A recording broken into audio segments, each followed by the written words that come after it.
پتہ ہے کیا؟ اللہ فرماتا ہے، جب کوئی تم پر ظلم کرے تو میرے انتقام پر راضی ہو جاؤ، کیونکہ میرا انتقام تمہارے انتقام سے بہتر ہے۔ صبر کرو وہاں بھی جہاں صبر کرنا ناممکن دکھے، اور توقع رکھو اس سے، پھر دیکھو وہ تمہارے لیے کیسے راستے کھولتا ہے۔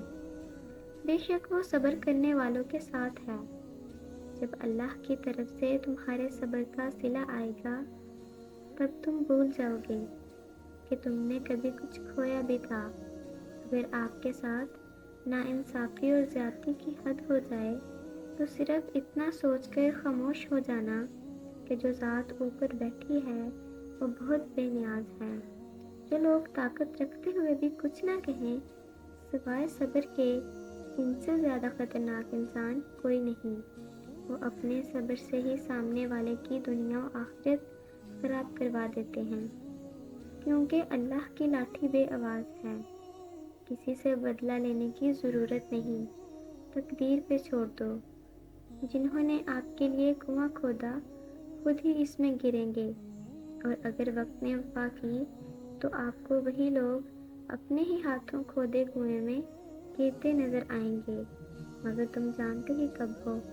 اللہ کی لاٹھی بے آواز ہوتی ہے۔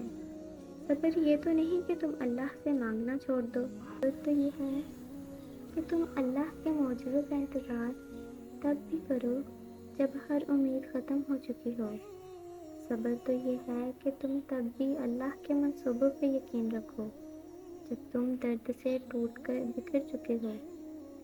صبر تو یہ ہے کہ تم تب اللہ کی قدرتوں سے انکار نہ کرو جب مقدر تمہیں ہرا چکا ہو، تو اس توکل سے تم اللہ کو پکارتے رہو کہ اللہ کی تدبیریں تمہاری ساری آزمائشوں سے باری ہیں۔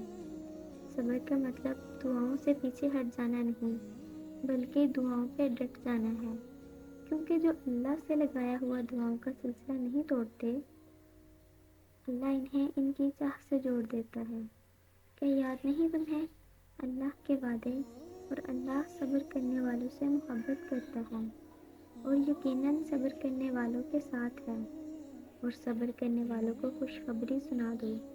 بس یقین رکھو کہ اس صبر کے بعد تمہارے لیے وہ معجزے ہیں جو تمہیں اس حد تک حیران کر دیں گے کہ تم اپنے ہر درد بھول جاؤ گے۔